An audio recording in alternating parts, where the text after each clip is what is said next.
আমাদের গোয়েন্দা সংস্থা ডিজিএফআই তো আগেও ছিল।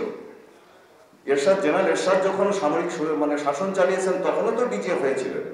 তখন কি ডিজিএফআই এর যারা ডিজি ছিলেন তাদের বিরুদ্ধে কখনো অভিযোগ এসছে এরকম যে তারা এইভাবে কোনো কিছু করেছেন, আইন ব্যবহার করেছেন? যে colonel Hasin, brigadier Azmi, Michael Chakma, Kazi Naushaba এদের মতো এরকম করে ধরে নিয়ে গিয়েছেন।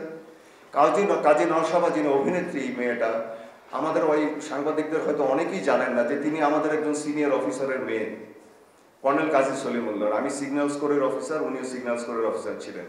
কাজী নওশাবাকে যখন ধরে নিয়ে যাওয়া হয় 18 সালে এই যে সড়ক আন্দোলনের জন্য, তখন স্যার আমাকে পাগলের মতো বহুবার ফোন করেছেন যে তুমি একটু মিডিয়া দিয়ে কিছু কি করতে পারবে।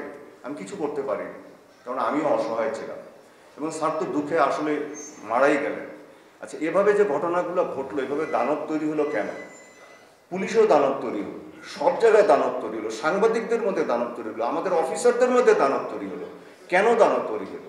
এটাই হচ্ছে মূল বিষয়। এবং এই বিষয়টার সাথে পার্থক্য, এই জিনিসটাকে কাউন্টার করেই বিপ্লবটা হয়েছে, যে গণতন্ত্র, মুক্তমত প্রকাশের স্বাধীনতা, আমাদের মানবাধিকার রক্ষা, এই বিষয়গুলো নিয়েই। এখন আমি এই বিষয়গুলো কোথা থেকে আসছে, এই ধারণাগুলো, এই গণতন্ত্র, মত প্রকাশের স্বাধীনতা বা আপনার মানবাধিকারের বিষয়গুলো, এগুলো কিন্তু রাশিয়া থেকে আসেনি, চীন থেকে এইসব ধারণা আসেনি। এই ধারণা সিরিয়া থেকে আসেনি, ভেনেজুয়েলা থেকে আসেনি, উত্তর কোরিয়া থেকে আসেনি।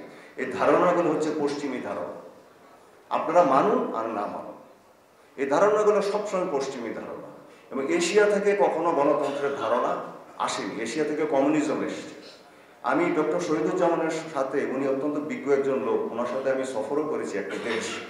হ্যাঁ, তারপরে আমি ওনার কিছুটা হয়তো বিরোধিতা করব যে উনি পাকিস্তানের সাথে সম্পর্কের কথা বলেছেন। হ্যাঁ, পাকিস্তান আমাদের একটা স্ট্র্যাটেজিক পার্টনার হতে পারে, বাট এটা হচ্ছে একটি ওদেরও অনেক স্ট্র্যাটেজিক প্রবলেম আছে, সেখানেও অনেক কিছু তারা ভোগ করছে, এবং আমরা সেটার আবার একসাথে কাঁধে বহন করতে পারি না।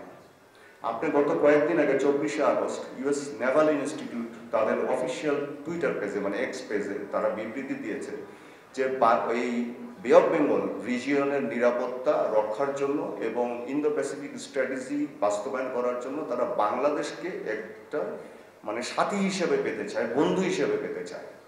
তারা কিন্তু বারবার ইন্ডিকেট করছে।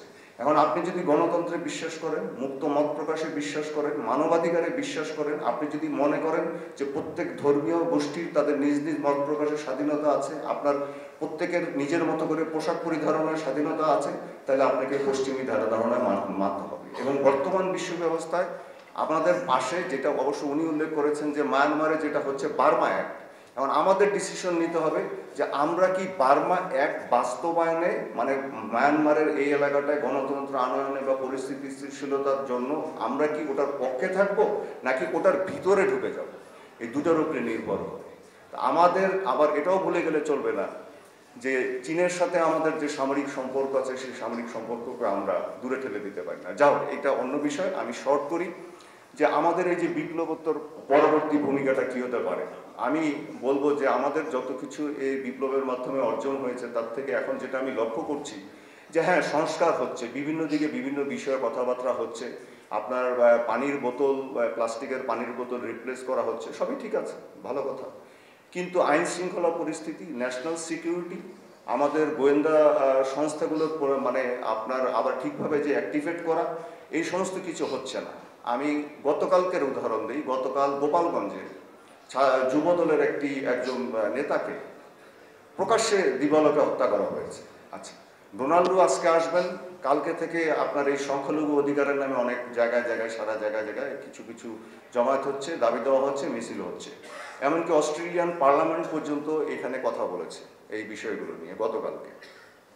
এই জিনিসগুলো যখন হচ্ছে, তারপরে আপনার এই যে পুলিশ প্রায় অকার্যকর। আপনি গোয়েন্দা সংস্থার কথায় আসেন যে এনএসআই এবং ডিজিএফআইতে যে সিভিল অফিসারদেরকে নিয়োগ দেওয়া হতো, এই গত 15 বছরে দেওয়া হয়েছে, তা বিশেষ কিছু জেলা থেকে এবং ঠিক বেছে বেছে শুধুমাত্র ছাত্রলীগের কর্মীদেরকে নিয়োগ দেওয়া হয়েছে। এদের অনেকেই এনএসআইতে কাজে যোগ দেয়নি।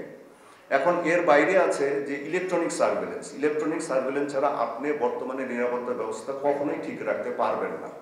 এখন ইলেকট্রনিক সার্ভেলেন্সে এই যে যন্ত্রপাতি এগুলো কোনো একটা বিশেষ দেশ থেকে আসতো, এগুলো বিশেষ করে সফটওয়্যার নির্ভর এবং এগুলোর পাসওয়ার্ড থাকে, এগুলো সব কিছু এলোমেলো হয়ে গেছে, বন্ধ হয়ে গেছে। যারা এগুলো ট্রেন অফিস ছিল তারা চলে গেছে বা তারা কাজ করছে না, তাদেরকে খুঁজে পাওয়া যাচ্ছে না, এরকম ঘটনা ঘটছে। পাসওয়ার্ড ওই দেশগুলো এখন বন্ধ করে দিয়েছে। কারণ হচ্ছে যে এ সমস্ত যন্ত্রপাতি যখন একটা দেশে দেওয়া হয় তখন আপনার এন্ড ইউজার সার্টিফিকেটে লেখা থাকে যে এগুলো মানবাধিকার বিরোধী কোনো কাজে ব্যবহার করা যাবে না।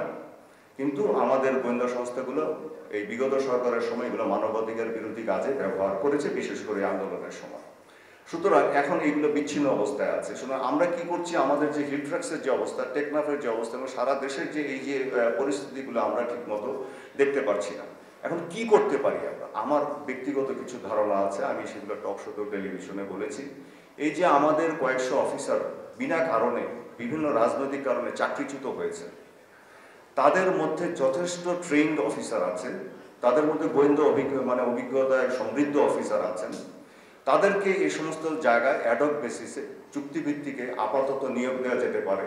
তারপরে ধীরে ধীরে অন্যদেরকে আপনি যদি ট্রেনিং দিয়ে তাদেরকে আবার এই জায়গাগুলোতে বসান, তাহলে হয়তো আমাদের এই নিরাপত্তা ব্যবস্থাগুলোকে, আভ্যন্তরীণ ব্যবস্থাগুলোকে আমরা ঠিক করতে পারবো। কিন্তু এটাকে ঠিক করার বাইরে আসলে কোনোভাবে আপনি ওই পানির বোতল চেঞ্জ করেন কি আপনার অন্য কিছু করেন, ওগুলো হচ্ছে কন্টিনিউয়াস প্রসেস, ওগুলি চলবে, ওগুলো চলবে। আপনি এগুলো বিরোধিতা আসবে, এটা করবেন সেটা করবেন, কিন্তু আপনি এই যে জিনিস, আপনি ঢাকা শহরের দিকে তাকান, ট্রাফিক ব্যবস্থা, ট্রাফিকটা ঠিক মতো কাজ করছে না, সিম্পলি তারা কাজ করছে না। কেন কাজ করছে না এটা আপনারাও বোঝেন, আমরাও বুঝি। তার মানে তাদের পুরো ব্যবস্থাপনার মধ্যে কিছু তারা অকার্যকর করে দিচ্ছে। তাদের মধ্যে একটা ধারণা দেওয়া হচ্ছে আবার উনি ফেরত আসবেন, যে বলা হচ্ছে যে চট করে আসবেন। আচ্ছা, এখানে আরেকটা জিনিস আসছে যেটা আমি আমার বিভিন্ন সোর্স দিয়ে পাচ্ছি, যে এরা বসে আছে যে আমেরিকার নির্বাচন হচ্ছে নভেম্বর মাসে। আমেরিকাতে সাধারণত নির্বাচন হওয়ার পরে জানুয়ারি মাসে ক্ষমতা নেওয়ার সময়টাতে যে একটা গ্যাপ থাকে, এই গ্যাপটার জন্য বসে আছে একটা বড় শক্তি পাশে এবং তাদের এখানকার লোকজনরা, যে ওই গ্যাপটার মধ্যে আমেরিকা এবং পশ্চিমারা অনেকটা নিষ্ক্রিয় থাকে, বিশেষ করে আমেরিকা নিষ্ক্রিয় থাকে। এবং নিষ্ক্রিয় থাকার কারণে সেই সময়টায় একটা গ্যাপ খুঁজে পাওয়া সহজ হয়। এখন বাংলাদেশে যদি আভ্যন্তরীণ নিরাপত্তা ব্যবস্থাটাকে অস্থিতিশীল করে দেয়া যায়, তাহলেই কেবলমাত্র আমাদের পাশে দেশের যে রাজ্যগুলোর কথা আমরা প্রায় বলি, সেইগুলোর অস্থিতিশীলতাগুলোকে কমানো যেতে পারে এবং দৃষ্টি সরানো যেতে পারে। আমরা এই দিকটাতে নজর দিচ্ছি না।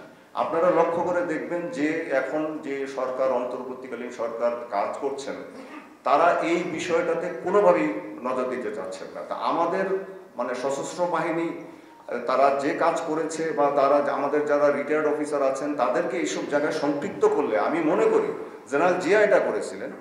জেনারেল জিয়া যখন খুব দ্রুত আমাদের সশস্ত্র বাহিনীর আকারে বৃদ্ধি করলেন, তখন উনি শর্ট সার্ভিস কমিশনের মাধ্যমে দ্রুত ট্রেনিং দিয়ে অফিসার তৈরি করেছিলেন।